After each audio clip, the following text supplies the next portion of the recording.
ये किसी भी हालत में हमारा दामाद बनने लायक नहीं है।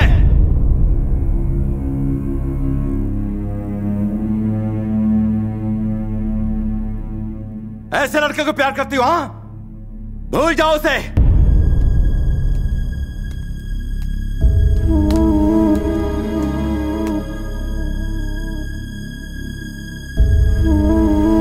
आओ, मर्द बनता है तू? हाँ, माचो मैन।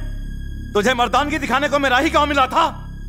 25 साल पुरानी दुश्मनी को चुटकी में बदलेगा, इतना महान है तू? अब तक तेरे टुकड़े हो गए होते अगर तू मेरे घर पर मेहमान ना होता। मैं तुझसे इतनी नफरत करता हूं, फिर भी मेरे घर की रोटी खाते हुए शर्म नहीं आती तुझे? छी! अपने प्यार भरे दो मीठे बोल बोलकर तूने मेरी भोली भाली बेटी को फुसला लिया होगा, पर मेरा और इस घर का दामाद बनने के लिए सिर्फ ये लड़की तुझे पसंद करे ये काफी नहीं है। फूफा पसंद करे, चाचा भी पसंद करे, बुआ पसंद करे, मैं पसंद करूं, तब तू दामाद बनेगा इस घर का। और यहां पर तुझे कोई नहीं चाहता, कोई तुझे पसंद नहीं करता। एक बात बता, तुझे क्या लगता है कि तेरे बिना मर जाएगी? जैसे ही तू यहां से जाएगा, 4 दिनों में ही ये अपने परिवार के प्यार में तेरे प्यार को पूरी तरह से भूल जाएगी। कान खोल के सुन, मैं यहाँ के गांव का, घर का, सबका मुखिया हूँ। इस घर का दामाद और मेरा उत्तराधिकारी वो होगा जो मेरी शान को बरकरार रखेगा, ना कि तेरे जैसा घटिया चालाक। भानु, अब बस करो। ये गांव क्या सोचता, तुम उसकी बात करते हो, पर इस घर के बारे में कभी सोचा? तुमने दुश्मनी की बात की और हमने इसे अपने सर आंखों पर रखा। तुम मर्दानगी और मानता की बात ना ही करो तो अच्छा है। तुम ही ने उसको यहाँ गांव में बुलवाया और फिर इसे पिटवाया। वो फिर भी हंसता रहा और हमें प्रेम की भाषा सिखाता रहा। इसे महानता कहते हैं साले साहब। तुम्हारे खरीदे हुए गुंडे इसने चुटकी में मसल दिए, सबको मार भगाया। इसे कहते हैं मर्दानगी। प्लीज आप चुप हो जाइए। आज चुप नहीं रहूंगा। क्यों जी? मैं तुम्हारे खिलाफ बोल रहा हूँ इसलिए तुम मुझे बाहर फेंक सकते हो, पर अब मैं इसकी परवाह नहीं करता हूँ। इज्जत और अभिमान से जीने की हिम्मत इस लड़के ने हमें दी है साले साहब। हाँ, इस लड़के ने। ये बताओ, वो जैसा कामचोर दामाद बन सकता है, ये दामाद बन सकता है, और यहाँ तक कि तुम्हारी नजर में वो गुंडा भी दामाद बनने के लायक है, पर जो इस घर में इतनी खुशियाँ लाया है, ये लड़का तुम्हारा दामाद बनने के लायक नहीं। ऐसा क्यों?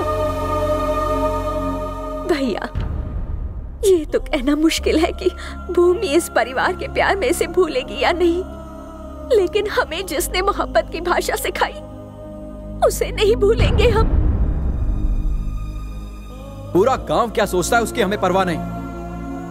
हम तो बस ये जानना चाहते हैं कि आप क्या सोचते हैं। एक बात तो बिल्कुल सही है, भूमि के लिए इससे अच्छा लड़का कभी नहीं मिलेगा।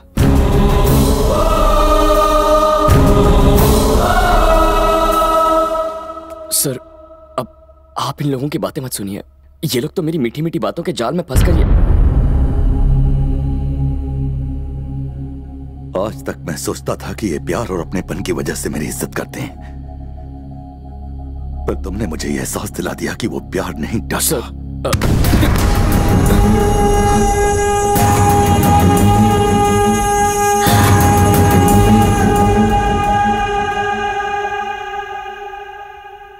मैं सिर्फ नफरत की भाषा बोलता रहा, इस डर से कि कहीं इसे प्यार न कर बैठूं।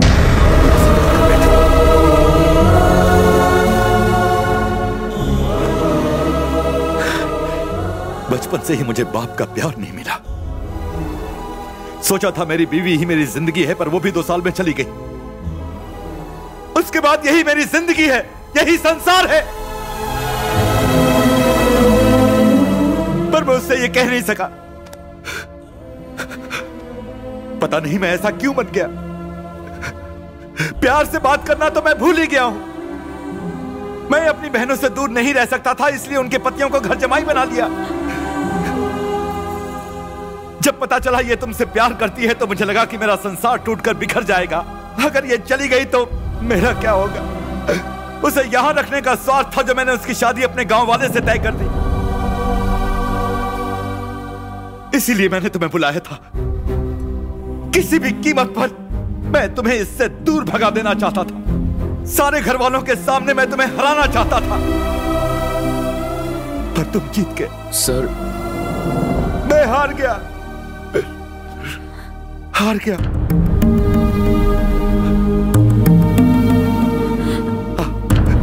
इधर इधर।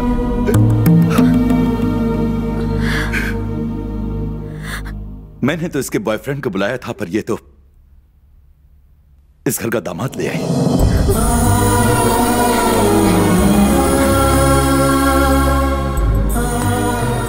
खुश रहो।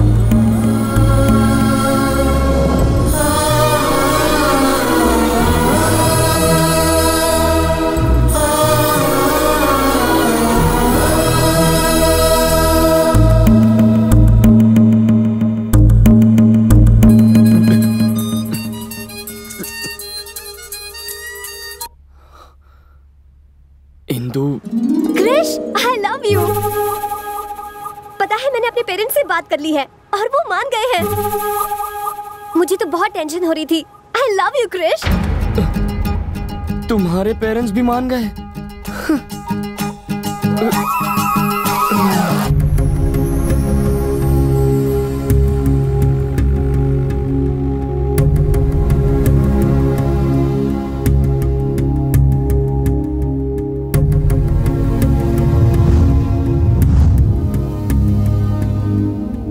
क्रिश, तुम चले जाओ।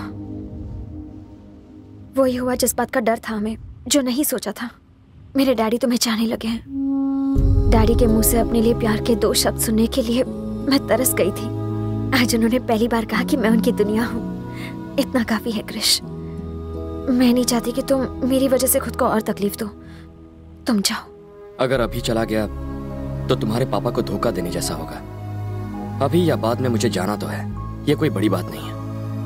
पर तुम्हारे सारे रिश्तेदार जिन्होंने तुम्हारे पापा के खिलाफ होकर मेरा साथ दिया, मेरी वजह से उनका विश्वास टूटेगा और तुम्हें जिंदगी भर अपने पापा से शर्मिंदा होकर जीना पड़ेगा। सब ठीक होता अगर वो मुझसे नफरत करते तो उन्हें सच बता देते हैं। ऐसा कैसे कर सकते हैं? अब जो भी होगा संभाल लेंगे। उम्मीद तो कम है कि वो हमारी बात समझ पाएंगे, फिर भी।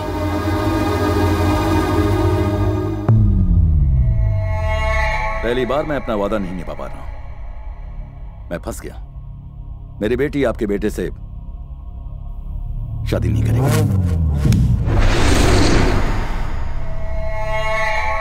लेकिन तुमने तो मुझे जबान दी थी। अपना किया हुआ वादा तुम कैसे भूल गए भानु? जब वादा किया था तब बात कुछ और थी, अब बात कुछ और है। उम्मीद है कि आप मेरी मजबूरी को समझेंगे।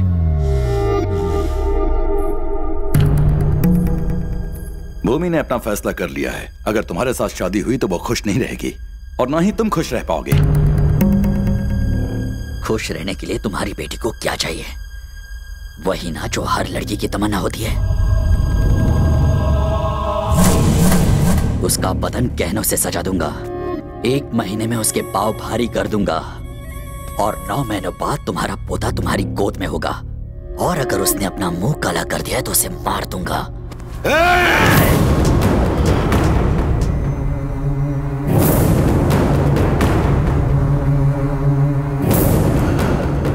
अपने दिमाग से यह ख्याल निकाल दे कि मैं तेरी इज्जत करता हूँ। मैंने उसे बचपन से चाहा है। मैं उसे किसी और की बाहों में नहीं देख सकता।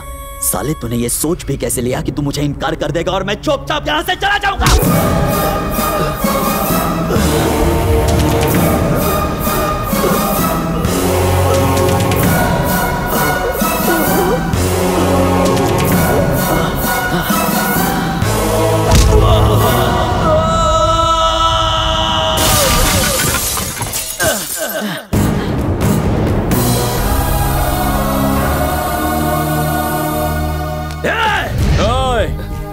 जो तेरे दिमाग में चल रहा है वही इस वक्त मेरे दिमाग में भी चल रहा है।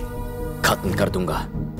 आइंदा इस घर के किसी भी आदमी को हाथ लगाने की कोशिश की ना तो खाने और धोने के लिए सिर्फ एक ही हाथ बचेगा। सुन, तेरे बेटे ने मेरे गिरेबान में हाथ डाला फिर भी तू देखता रहा। अब समझा, जो मेरे अपने थे वो तो पराये निकले और जो पराया था वो मेरा अपना निकला। अब तक तुम सोचते थे कि तुम्हारा बेटा मेरी जायदाद का वारिस बनेगा, तो अब तुम सुन लो, आज से ये लड़का मेरा वारिस होगा, ये मेरा दामाद होगा।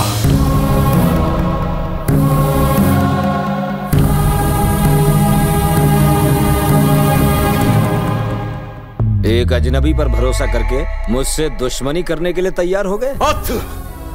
सिर्फ तुम पर भरोसा करके मैंने अपने भाई को छोड़ दिया। इस लड़के ने मुझे सिखाया कि रिश्तों की क्या पहचान है। मैं अभी उसके घर जा रहा हूं। आज मैं अपने भाई के घर जाऊंगा और उसको इस घर में ले आऊंगा।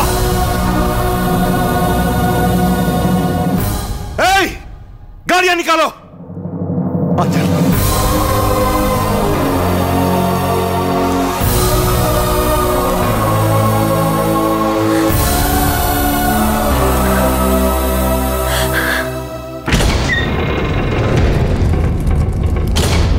भैया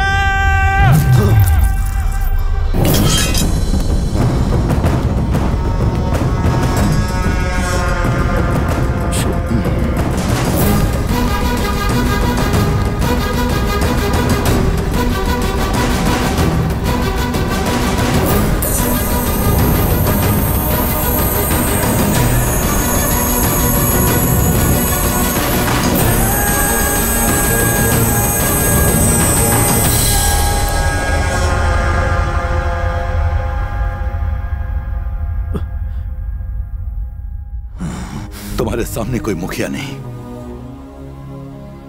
तुम्हारा बड़ा भाई खड़ा है।